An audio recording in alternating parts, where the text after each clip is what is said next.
Capítulo 3. Jinshi. Eles estão nisto de novo, Jinshi murmurou taciturno para ele mesmo. Isto era impróprio, a maneira como às vezes floresciam no palácio. Coube a Jinshi entre suas muitas responsabilidades, acalmar as coisas.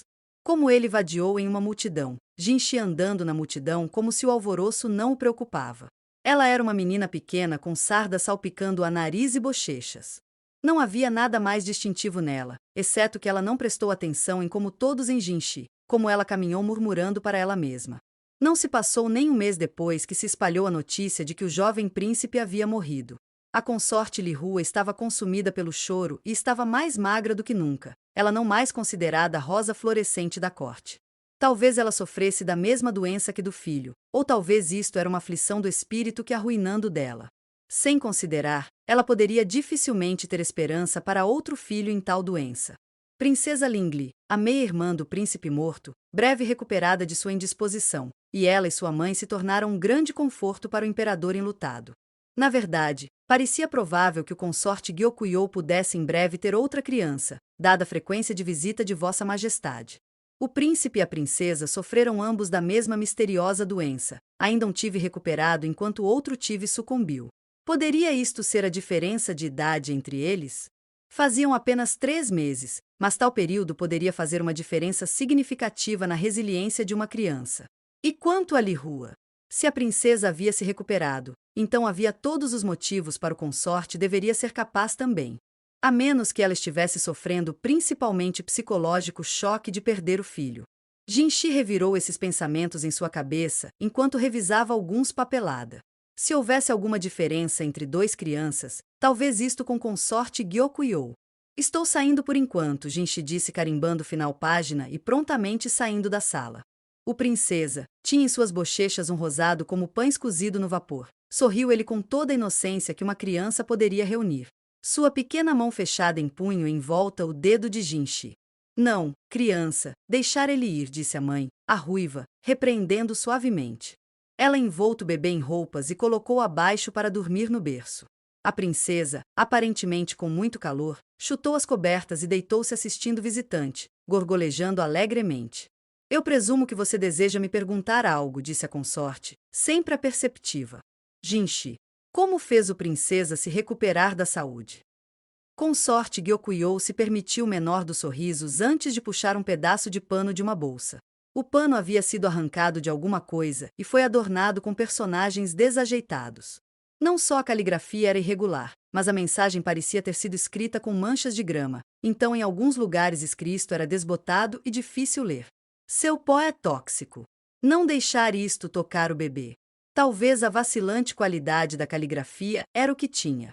Jinshi pensava. Seu pó facial. Sim, Gyokuyou disse, confiando a criança em o berço e abrindo uma gaveta. Ela tirou algo embrulhado em pano, uma cerâmica. Ela abriu a tampa para um sopro de branco pó. Isto mesmo. Talvez, Jinshi conjecturou, houvesse algo no pó.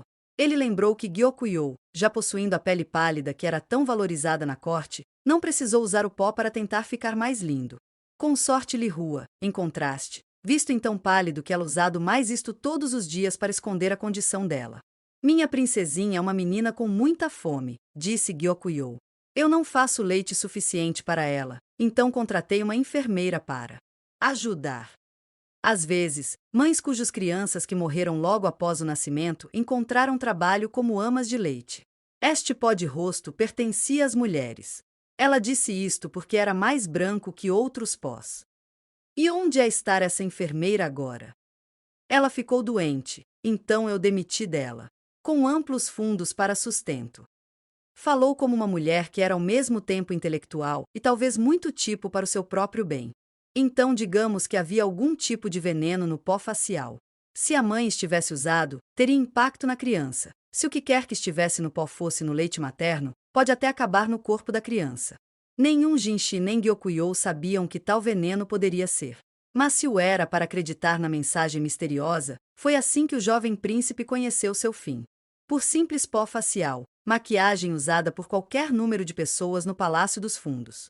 A ignorância é um pecado, disse Gyokuyou. Eu deveria ter tomado mais cuidado com o que para minha filha.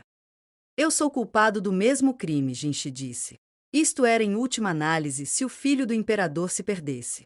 E pode ter havido outros que tive e morreram no útero. Eu contei ao consorte Lihua sobre o pó facial, disse Gyokuyo. Lihua tinha bolsas escuras embaixo dela olhos até agora, e usei bastante maquiagem branca para esconder a cor de seu rosto, nunca acreditando nisso era venenoso. Jinshi olhou para o simples pano de algodão. Ele achou que parecia estranho, familiar.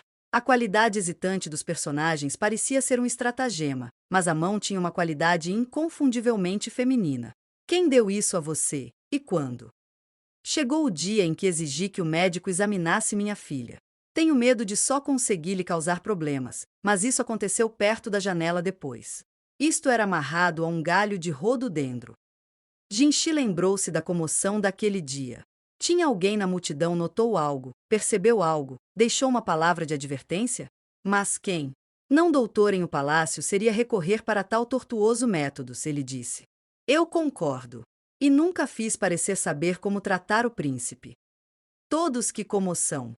Sobre reflexão, Jinshi fez lembrar a servindo garota quem parecia distante dos outros curiosos. Ela estava conversando com ela mesma. O que era isto? Ela estava ditado. Eu preciso de algo para escrever sobre. Jinshi sentiu as peças se encaixarem. Ele começou a rir. Consorte Gyokuyo, se eu encontrar o autor dessa mensagem, o que você faria com ele? Eu agradeceria a ele profundamente. Devo a ele a vida da minha filha, o consorte disse, dela olhos espumante. Ah, então ela era ansioso para descobrir o benfeitor. Muito bem. Talvez você me permita ficar com isso por um tempo. Eu ansiosamente aguardo qualquer que seja que você poderia descobrir. Gyokuyo disse. Jinshi devolveu o sorriso dela, depois pegou o pote de pó facial e o pano com a mensagem nele. Ele procurou em sua memória por qualquer tecido que parecesse bastante assim. Não posso decepcionar a senhora favorita de Vossa Majestade. Jinshi sorriso tinha tudo a inocência de uma criança em um caça-tesouro.